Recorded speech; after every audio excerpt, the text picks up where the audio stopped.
evening. Oh my goodness, how y'all doing? All right, how are you guys doing? All right, there we go. It clicked in over here.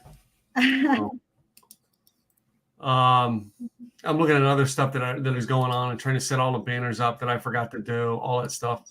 Anyway, there's always something. Always something. So, I mean, we talked an awful lot about podcasts this weekend, and which is going to actually, you and I will chat as to how we need to tweak some more because of the way the podcast industry is going. Oh, how's the podcast industry going? Tell me more. Well, we'll talk about that. Yeah, that's podcasting. That's not drinking related, but our listeners have liked the concept we have, but we're going to have to tweak it a little bit because of time and constraints. But it's awfully hard to do the tastings we do, all right, and then have the conversation in between. So anyway, we'll see how it goes. Today's like East Coast versus West Coast is kind of the idea. Really. Okay. You think about our show today, it's West Coast wine, East Coast food. Yeah. Although here we do have a place that it is all about their chowder. Moe's Clam Chowder. There's Moe's. Yes, Moe's Clam Chowder. They are well known. They're seafood and chowder. They're in Lincoln City, Astoria, Cannon Beach, Florence, Eastside, Newport, and in Rutland and Otter Rock. So there are multiple locations of Moe's Clam Chowder. You can also find here, if you go to the supermarket, you can get Moe's Clam Chowder in the freezer aisle, so you can pick it up. They are in multiple locations, in multiple restaurants and stores, what have you. Safeway, which is at some point it's going to become Kroger. At least they're trying. And they're both in Washington, Idaho, and Northwest Montana, besides Oregon. So those are other locations, and they are part of the Newport Pacific Corporation. So they have grown. They have absolutely grown, but they're just they've been in Oregon for quite a long time. So they have all sorts of food, but their clam chowder is what most people, they're like, what do we want? It's all about the clam chowder. That's the main thing. Well, yeah. Where did you get yours? So I decided to use, all right, there's been a very famous TV commercial about this soup. All right. It's one of the major brands. It is not the major brand. Everybody would think I would go with that, but this one here did a really revamp on their commercials in the past few years, using a famous actor's voice to make you feel like you were getting soup from Mom's Kitchen. Do you know what brand that is? Campbell's. I'm going to throw out Campbell's. Oh, Progresso? Is it Progresso? Progresso. And I looked at them and I looked at Campbell's and I'm like, you know what? Progresso's commercials really make you feel like you're buying something that they feel like, oh my God, I'm getting this from Mom's Kitchen.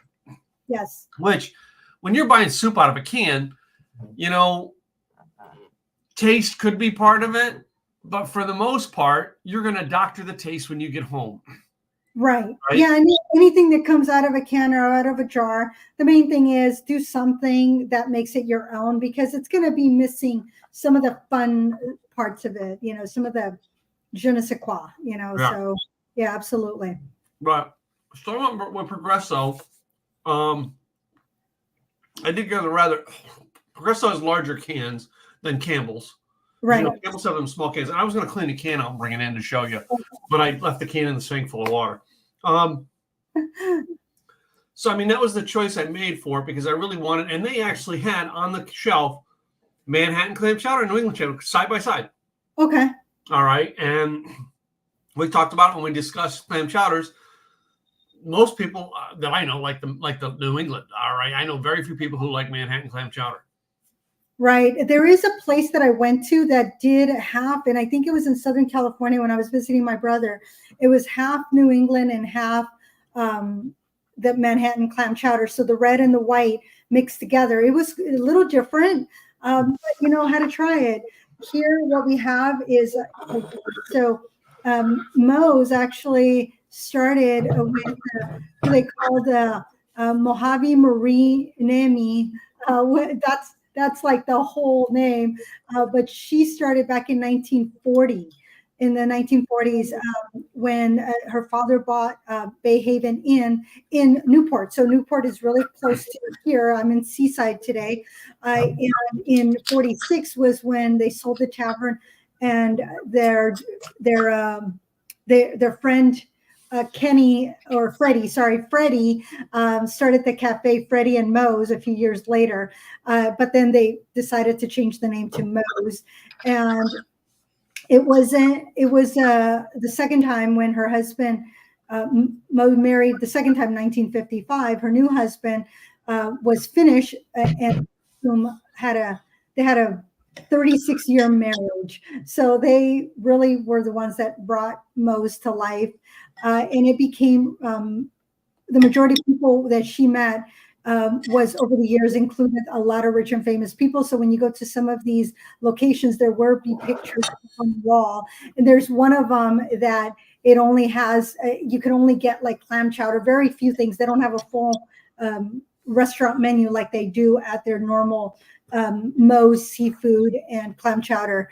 And it was when she passed away, it was in 1992. She was age 79. She didn't just leave a business, but it was just a lot of anecdotes. And it was her legacy that instilled in the family back in 1992 that they continue on. So they've continued to grow because they're taking care of their people. They're taking care. It's always about relationships. A lot of times it's the relationships that really make the businesses thrive. You know, and it's especially with what I do. A lot of times I say that what I do in insurance, it's all about relationships. You know, when I try to do be print or do social media post, it really doesn't do a whole lot. It's once I've actually spoken to somebody or those referrals, that's when it grows. So that's how Moe's has came about. And, you know, they've continued that. So that's the kind of fun things where, you know, sometimes when you have a first lunch in the Smithsonian Institute, which celebrated America's regional foods, Moe's was there. That was back in 1999. So it's all about the legacy. You know, it's what, you know, bringing down from the grandparents down to the children, down to the great grandchildren, you know. So it's always about, you know, friendliness and energy and coming together. So that's where they continue on. The the granddaughter, actually, she's continuing on that same tradition that has been brought up in 2001, where they were National Small Business Person of the Year, and the President George W. Bush presented that to Cindy McIntyre, which was the granddaughter of the original founder. So, you know, some of these things, it's just kind of fun. So when you have a legacy like that to live up to, you know, 55 years of legacy makes it kind of cool. So you have your original. Do you think we'll have 55 years of legacy of our podcast? Do you think we'll make it that long? I hope so. I hope so. So I have, so I went in and I just went to the takeout and I said, okay, let's just get Moe's. I got into Seaside at 4:25, checked in, and then I'm like, okay, I gotta go. Anything that you want to talk about, it's gonna have to wait because podcast. So ran over to Moe's. I was in and out in no time. My Chardonnay is not here just yet. It will get here, but I was like going, oh my goodness, they always want to make it look. Let's see if I can get it to. I don't need to screw this, you know, on my keyboard. That'll make a big mess. So do you use the big spoon or a little spoon? I actually prefer little spoons, but that's me. You know, something else I have here to go in mine. I don't know if you are. I'm an oyster cracker. I don't like regular crackers in this soup. Okay. Yeah. This is I only ended up they said, oh, do you need silverware? And I said, no. There is amazing how many people will sit outside of Moe's during certain times of year when it gets busy and they can't sit inside. They will order. And I did that one time, is just sit outside. They have benches, they have, little areas, and people will eat their clam chowder just outside with the coast just right here. So it's kind of fun. I grabbed two because the big one I'm using to spoon, and the other one I'm going to use it to eat. So I have both. But yes, I do prefer the smaller spoon. It seems like one, I eat slower, and two, I just seem to savor it a little bit better. So the Progressive has the large potatoes but small pieces of clam. I prefer meaty clams in my clam chowder. I really do. So yeah, you got to have, your clams. You got to have the potatoes in there. Sean does make a delicious clam chowder. So when we're, during the winter with the family, most definitely they ask him to make the clam chowder because he does a really good job with that. So yes. So I'm going to use my little spoon here, and you can see the pieces of clam in there. So. And of course, we're doing Chardonnays, and I know yours is coming, but we had a thing where we wanted to do Oregon or Willamette Valley Chardonnays, which easy for Gladys to get, not so easy for me to get. I went to the grocery store today to get mine.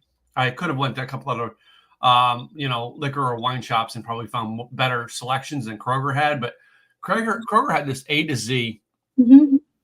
All right, yes. A to Z Winery, Wineworks, and you say this winery, so tell the listeners about it.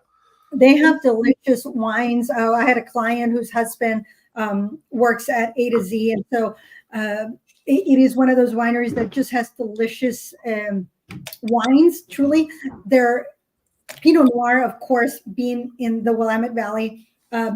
Definitely. I don't recall trying their Chardonnay if I had or had not. If I have, it's been a while. I actually looked to see, because I almost bought a bottle of Chardonnay. And I looked in my, because I have a lot of wine. Well, what I have is mainly red wines. And I'm going, do I have any white wines? And usually I don't have white wines because, like we had talked about last week, is you don't want your white wines to just sit. You want to drink them fairly close to the date. So I ended up, I do have a 2021 Willamette Valley Vineyards Chardonnay. And it dawned on me that I thought maybe, because I thought I had one because they just came out with their 2023 Chardonnay. So I'm like, oh, I have to buy that. And I almost went with the 23. And I said, no, I have to look to see what I have, which I did have. So with their 21, they had a relatively cold winter by a short, dry spring in 2021. So that early bloom and rain set a below average yield for their 2021 vintage. And then that summer, it was warm with an unprecedented record-breaking heat wave in June. So the temperatures, oh my goodness, reached 117, which is super hot for this area. It normally doesn't get that hot. If it gets into the 80s, or we're like, okay, this is hot. But 117, that was like the hottest. And so that was like a little bit or a lot above average. And then you had the cooler air from the ocean that caused the overnight temperatures to then drop to 52 to 61. So it was this delay in the vine ripening until the cooler weather set in. So it was just this mess of 2021. The ground stayed wet, so the vines didn't suffer through the drought stress. So it remained very healthy. And so the harvest started and ended slightly earlier than usual. So the picking began the first week of September and finished in mid-October. So that was kind of part of what it did. So the estate Pinot Noir, the estate Chardonnay, I'm always about the Pinot Noirs in this area, but the estate vineyard was planted originally in 1983 by Jim Bernot on a south-facing volcanic flow. And it has 67 acres of vine, which are between 500 to 700 feet of elevation. And the first Dijon cloves were planted in 1993. So the estate vineyards was established in 73 originally. So this particular one is an estate Chardonnay of 2021. So it's been around for a long time. And the where it's located, it's just in that in the same meridian as France is. So it's got that same type of weather. And so normally they will combine the clones from their 3 estate vineyards, the majority of them being the Dijon clones, which are specifically suited for that cooler climate. So it's going to be creamy, it's going to be rich, it's going to have a balanced oak acidity and that forward fruit. That's the goal. They are usually picked at their peak ripeness, and the whole cluster, pressed to they're pressed to avoid that harsh phenols. So this one, look at that gorgeous color of the estate, Politan Estate. Okay. We have 2021. So it does have that gorgeous flavor or smell that comes along with it. The nice thing is it doesn't have that buttery flavor. It's more oaky. So a lot of California wines are made in oak barrels, so they get that buttery taste. This one is not very buttery.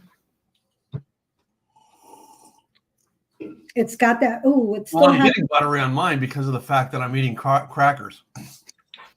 They didn't give me any crackers. They didn't give me anything. So this is like straight up good clam chowder, and it does have, again, it's a little bit. It's not your. It is 3 years old, 2021. No, mine too. It's got a little bit more of that kick. It's got good flavor to it. It really does. And I'm going to see how it goes with the clam chowder, because by itself, it's just delicious. It's crisp. This is one wine that you can have sitting on the porch. You can have it with seafood. We can have it with chicken. So it's very versatile for a white. It doesn't give you too fruitiness, but it's not overly dry. It's this in between that's just a very satisfying wine. But I've never had it with clam chowder, so it's going to be the first time. Well, I'm not a Chardonnay drinker, but usually I'm not. The white wines I prefer are the Sauvignon Blanc. I really do like the the Pinots more than I like the Chardonnays. So, right. But I'm surprised. This one here from Oregon is giving me different flavors. And I think it's because there's not the buttery aftertaste of the oak barrel. Right. So in what year? 2021. Okay. So, and when I think of Chardonnay, now I prefer reds. If we're actually going to ask what our preference is in wines, I prefer reds. But depending on the meal, I will have whites with it. Right? Yeah. You know what I mean? So there's certain things that you want a white wine with. Now I have I think I have it on the counter there. I might have one in the thing in here. I have a white that is with the hatch chili peppers. Oh yeah, from New Mexico, and I usually have 2 or 3 of them here because I usually get a lot of them when I go out there because I like that. But the problem with that one is I open it and it'll go bad before I'm ready to drink it again. Oh, yeah. I'll open it and I'll have like one glass, 2 glasses, and then it just sits, and it may be months before I want to have it again. Wow.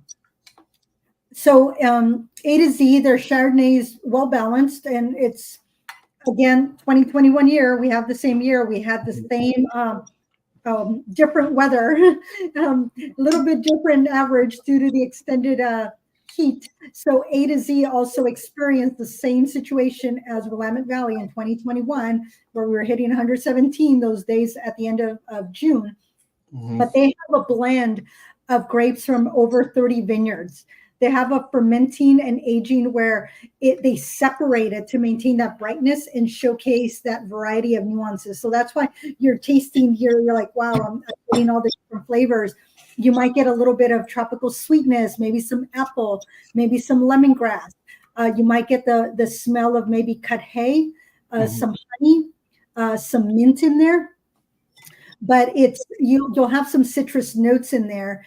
It's very round. It's ripe. It's got that mild palate fullness, and it's just got good flavor. So it should have a tangy finish similar to the Willamette Valley vineyards here. So it is, it's 13% alcohol by volume. This one here, I think, is the same. So the clone, it's Draper, as we mentioned. So the soil type, it's laurelwood, which is wind-blown glacial loess, including pisolite and Melusa flood sediment. So for those of you that know dirt, that's for you. The details on the dirt.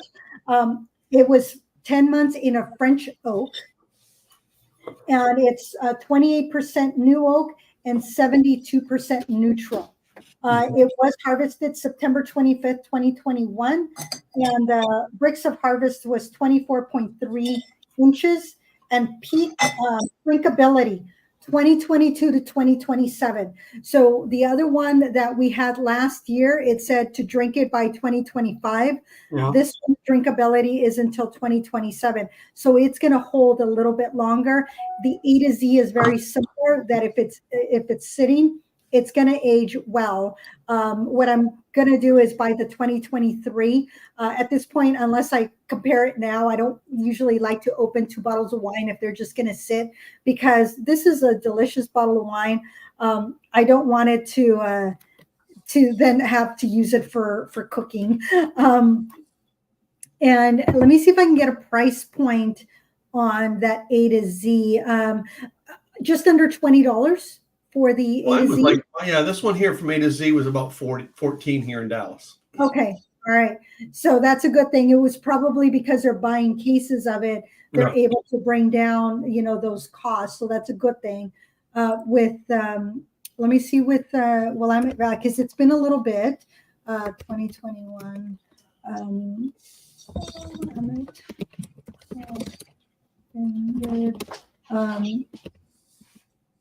Chardonnay. Let's see if let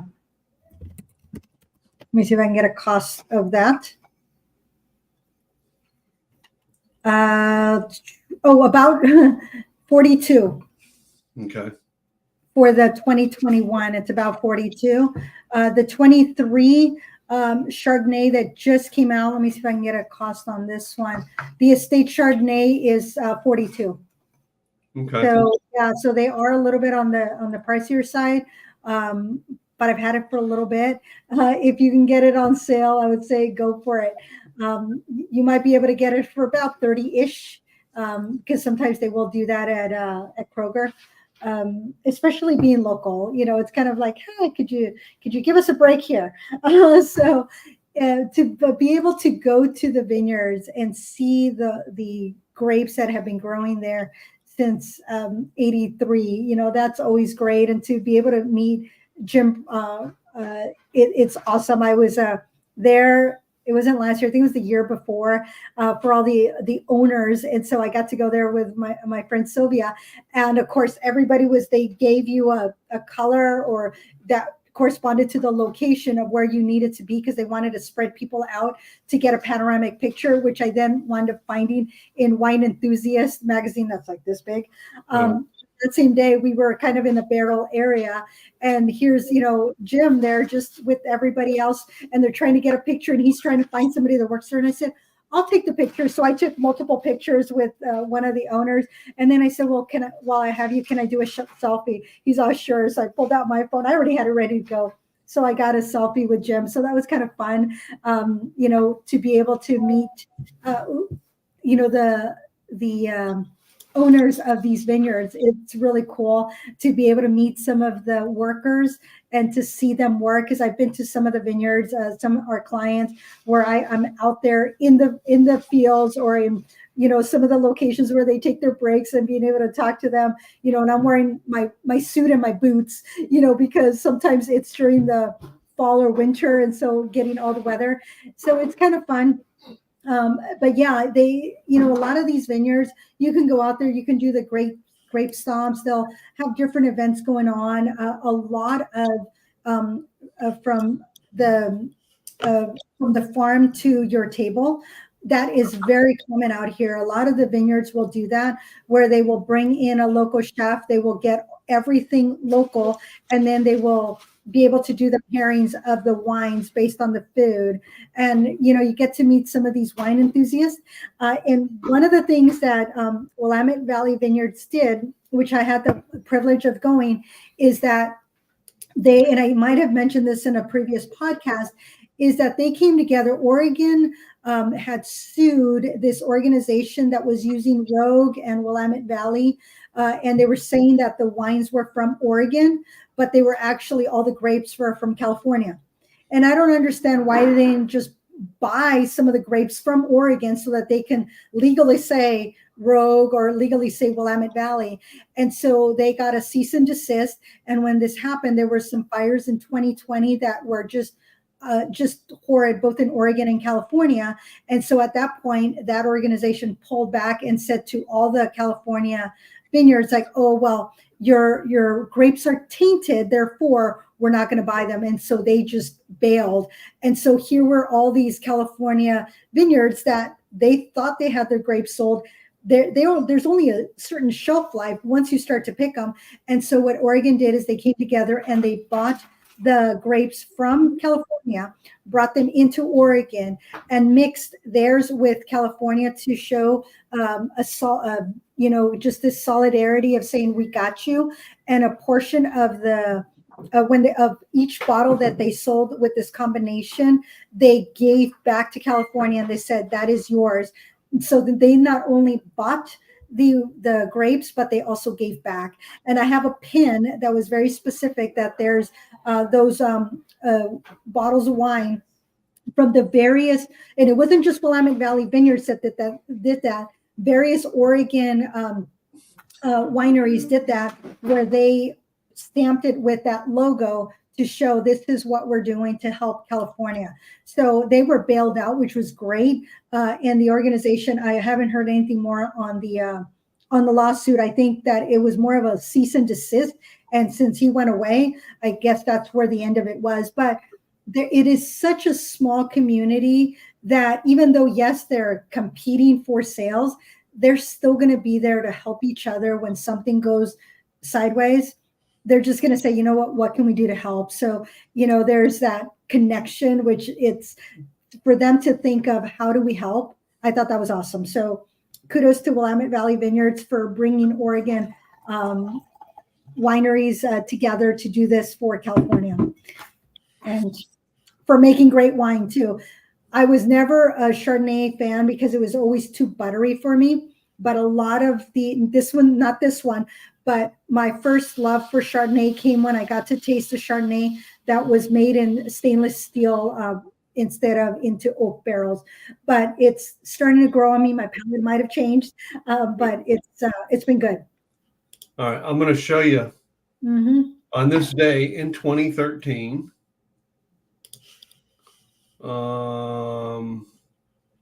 You found something. This is me at the winery. Oh, very cool. Pushing down the grapes. That is very cool. That was one we're members of Saddleback Wineries down there in Napa area. Okay. So, as you can see, it's a red wine, of course. Of course. And I must have done it for like 3 or 4 different other batches. Okay. Well, when I moved to Oregon, I thought I want to go work even part-time, at one of the vineyards and do, pour wine and make people happy. I still haven't done that. But I am an ambassador and an owner at Willamette Valley Vineyards, and I'm also an outside sales ambassador. So I get to showcase some of the wines. I get to bring people to the locations and do a tour. And it's been a lot of fun. I even got to blend my own Pinot Noir in Washington State. That was kind of fun. I'm going to do it again with Oregon, because a lot of the vineyards that they used for Washington, in the Washington location, were Washington grapes. I want to do another one with Oregon grapes. So I'm going to go to the just south of Salem and do that there. I just haven't done it, but that's usually where I will take a group of individuals, give them the tour, have them taste the wine, and then it's like, hey, become owners, buy a case or two. There is discounts. One of the things that Willamette Valley did for me, and it'll do for you also, if you want your logo on the bottle, the back will remain the same. It'll have all the information. The front, they will even make the label for you. They put my logo. It still says Willamette Valley. It'll still show the information, but it'll have my business logo on it. I'm down, I think, to my last bottle of Pinot Noir. I haven't ordered more, and I don't know why. I should have ordered it like 2 years ago, and I was like, because I ordered it in 21 and then didn't do anything for 22 or 23. But a lot of times real estate will do that. I did it with insurance to say thank you to clients.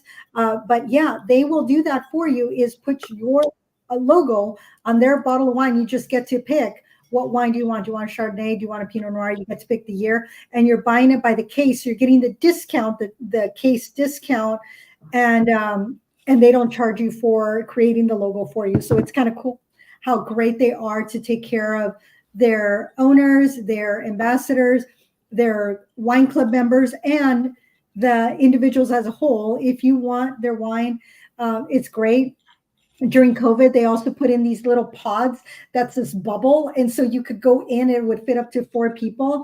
They had their table, they had the chairs. And so you had your own little personal pod, which they now bring back during the winter. So that way, when the tasting room gets full, you can actually be outside in your pod that's warmed up. You can order food, you can do your flights in there, which makes it fun. So they're really catering to those individuals that want to be out and tasting these wines, even when it's in the middle of winter. So, well, and we did something similar to that with my father-in-law in 2013. Uh-huh. Let's see if I got a picture of it. That's me and my father-in-law. That's my blend that I made. Oh, nice. And that's a blend he made. Very cool. Well, were you able to put your own label, or did they put? If you notice, if you can read the label on mine, it says rock and roll wine, Nice. red blend, because my brand at the time was rock and roll keys to business success. Okay. No. Do you not have any left of that wine? Is it all gone? I only got 2 bottles of it, and no, I don't have any of it left, but I don't know how long they keep the records, because that was like 2013. Oh, but wow. you can be able to, they said they were going to keep the records of it, and you can always call back and ask for more. Oh, nice. And at the time, I hosted a monthly event at a restaurant that had wine. And the owner of the restaurant was a friend of mine. She's like, well, can we get that here? And let's just make it a special. And because of distribution crap, right. we had to abandon that, because they had to go through the distribution channels, and it wasn't a distributable wine. Right. So that's a bummer. Anyway, that would have been a unique thing to actually have in your local restaurant that you frequent all the time, right, to have a blend of wine that you made.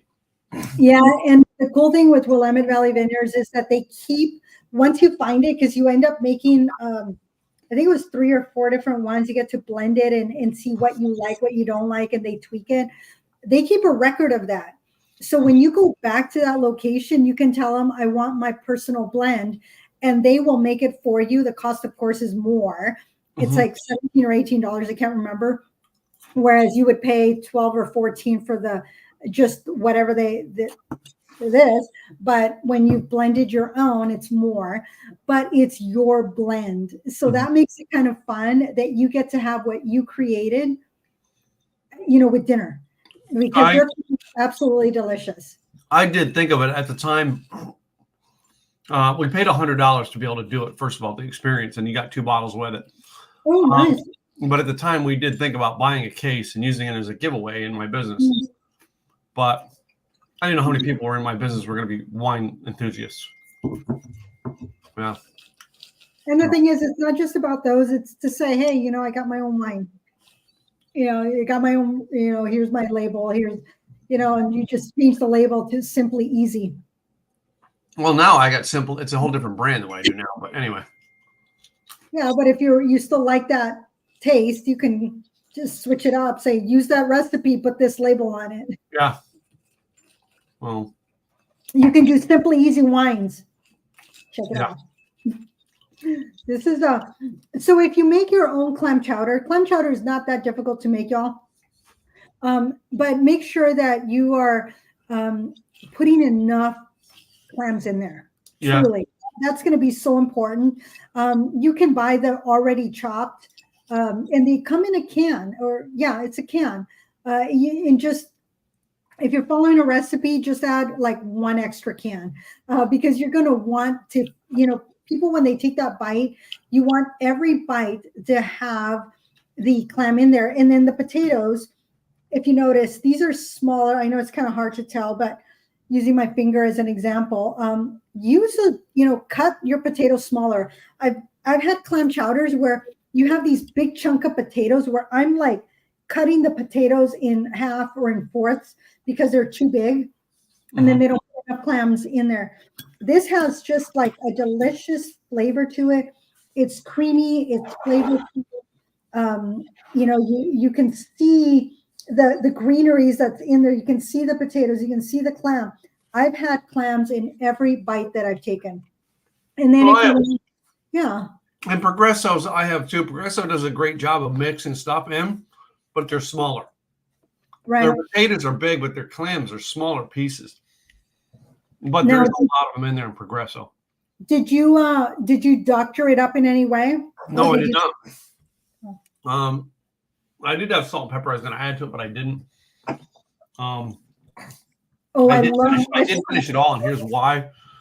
Is it seafood, and I can't keep seafood around the house because Jess is allergic to it. But anyway, so whenever we get seafood on the podcast, I kind of finish it up, clean it up, and throw any remainders away. That's not near her. The fresh cracked pepper on top of, and a little bit of smoked paprika. Those are 2 things that I absolutely love. Once you've served it, you know, you put those smoked paprika on top, and then you do the fresh cracked pepper, and then you can add some of the oyster crackers in there. I mean, you can do saltines. It's not the same. The oyster crackers are something about saltines. This is one soup that you don't have saltines in.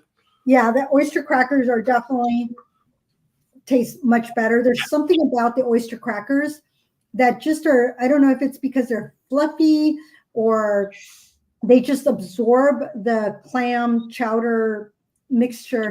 And you ever notice looking at oyster crackers, they have the same puffiness and about the same size as your little, what do they call those? Goldfish. Oh, yes. But they're not flavored with cheddar cheese or something. They're just a cracker flavor, but it's puffed up so that you put that inside of a soup like this. And I've actually had it in a couple other soups that I've put them in as well. Right. Lobster bisque. Yes. The crawfish etouffee. Crawfish bisque. All right. Well, you know, down here we get we're close to New Orleans, so we get an awful lot of crawfish type stuff. Yeah. So, and you know what I just noticed is that you got seafood stuff in the background there. Yeah. Well, I'm in Seaside, so it's you know, the ocean is right there. The coast is right there. See, out here, because we're so far north, that if you're in Southern California, you say, I'm going to the beach. Here in Oregon, we say we're going to the coast. We don't say the beach, we say the coast. Oh, back east, it was going to the shore. Okay. We never said we were going to the beach. We never said we were going to the shore. So that's kind of fun. You know, did you live in New Orleans area, or were you? No, I've visited New Orleans quite a few times. The fact that, I mean, come on, I'm an hour flight from it, but it's a day drive almost. Okay. Now, what is New Orleans area, the South? What do they call it? I don't know. Okay. Never really got their idea what they call it, but. All right. But East and West Coast, you know, you're going to have different things. Farther north, farther south. You're going to have different ways of saying we're going to go to anything water. If I had to choose, because I've been to the Gulf Coast, I've been to the East Coast, I've been to the West Coast. I'll take the Gulf Coast every time. Okay. All right, give me that Texas Gulf Coast. Little bit better. All right, the Pacific Ocean, yeah, pretty, all that California stuff, but I can tell you, I can count on one hand how many times I've walked that beach down in Southern California. It's usually a Central Coast shore that I've gone to. All right. I did at one time walk the beaches up in Eureka, California. Okay. Which is not to be confused with Wairika. Eureka and Wairika, very different, very different. And then I realized I have not taken a picture of Moe's Clam Chowder with it's still warm, with the Chardonnay. That is just very rude, because we gotta show what we've been. Well, the chowder's gone, but we gotta do our pictures with our wines. Right. I got this here, so make sure you show it, because I want to get a picture of that too. Stay right there. Stay right there. Don't move on me. Oh, now I'm going to get simple, easy. Oh. This bottle's getting heavy, girl. All right. We're good. We're good. I didn't know I had to do weightlifting to be able to hold a bottle up for a camera today. Well, sometimes you got to do what you got to do to, for the podcast. I know I can't make it easy on you, can I? No. Oh. Anyway. Yeah, so I want to make sure that I got pictures of Moe's Clam Chowder with Willamette Valley Vineyards and our brands on the back, because this is just a great combination. I am very happy with this, because one of the things that I thought of was originally what I thought of, because I do have some Dungeness crab, which we get out here a lot. It's like, ooh, well, maybe I'll have a little side of a Dungeness crab with lemon. And I went, oh no, that's going to clash with my Chardonnay. So I thought, well, butter and mayo with the Dungeness crab would go well. So that was going to be an additional side thing. I didn't wind up doing it. I just stuck with Moe's Clam Chowder, because I knew that would just by itself be absolutely delicious. I knew I would not be disappointed. Like I said, we bought it, and this little guy is $8.95, and it's established in 1946. It has it right there, seafood and clam chowder, and it even gives you the locations at the bottom. But this little guy, it was $8.95, and I was going, worth it. And it was just to go, so it was quick. They literally said, okay. They went to the back, they got it, they brought it back. I mean, it was boom. It was wow. That was super quick. If you go there, it's delicious food. So if you are in Oregon, let us know. I will be happy to take you to the coast, or meet you there if you want to come to Willamette Valley Vineyards or A to Z. If you want to do that wine tasting out in the Pacific Northwest, Oregon, Washington is the place to be when it comes to wines, especially if you love Pinot Noirs. Yeah. Oh my goodness, this is the place to be. Chardonnays are good, the Pinot Gris are good, but the Pinot Noirs in the Willamette Valley are just the best. Washington, their Pinot Noirs are okay. They're still good, but I think Oregon is still a little bit better. But you're going to get some great wines up here. So if you're in the Pacific Northwest, make it a trip. This is one location that I came up here just to go wine tasting, and that was a lot of fun.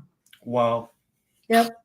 Okay. Was that the first time I came? I came up here for work the first 2 times, and then the third time I came up here was for wine tasting, and I got all the weather. So in 2011, before I decided to move out here, and before I said yes, I'll move to Oregon, I had dealt with the crazy weather, the sunny in the morning and then rainy, and having some hail in the afternoon, getting that cold weather.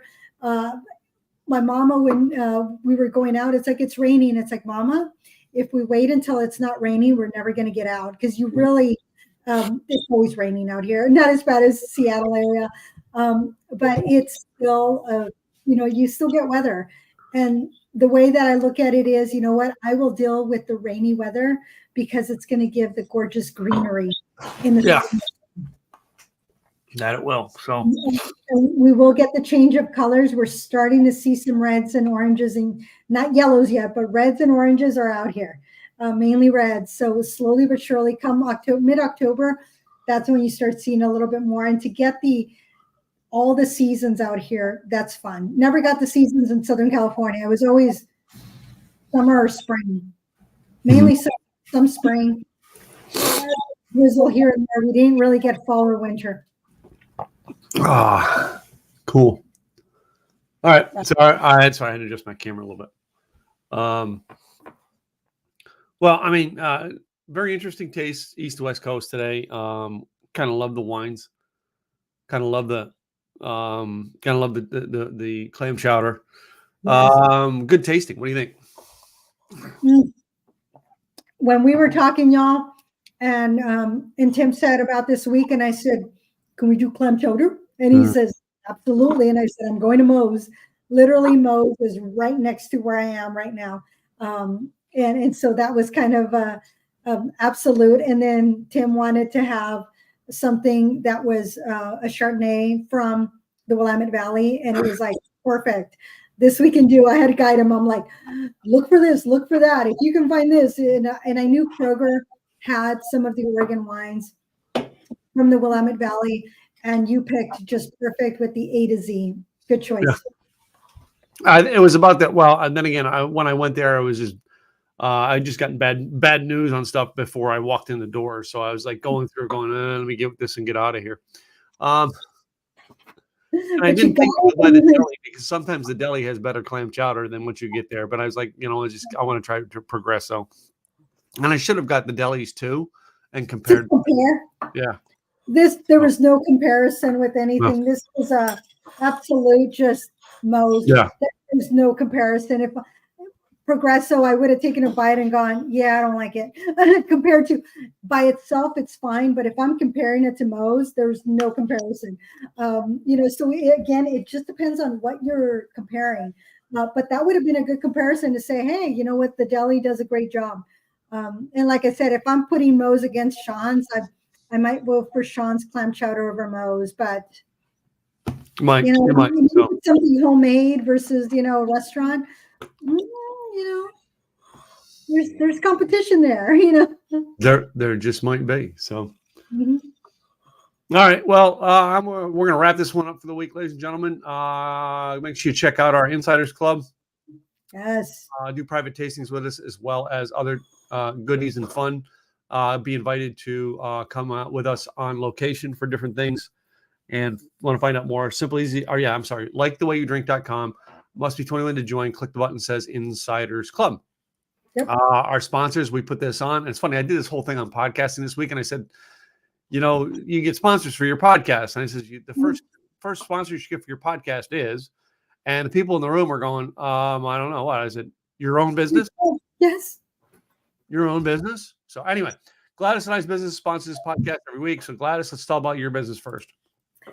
I am Gladys Boutwell, Insurance by Design. I help employers become employer of choice because there's so much competition out there. Small employers have a hard time competing against larger organizations, and I help them figure out what can they do to show their employees how much they care through providing employee benefits.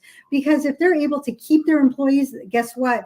Less turnaround. That means it's less costly to keep the person than it is to train a new person. So let's have the conversation. Go to insurancedesignpros.com and send me a message. Or if you want to just get on my calendar, start the conversation, go to enrollnoworegon.com. And that's my calendar link. This is Gladys Boutwell, Insurance by Design.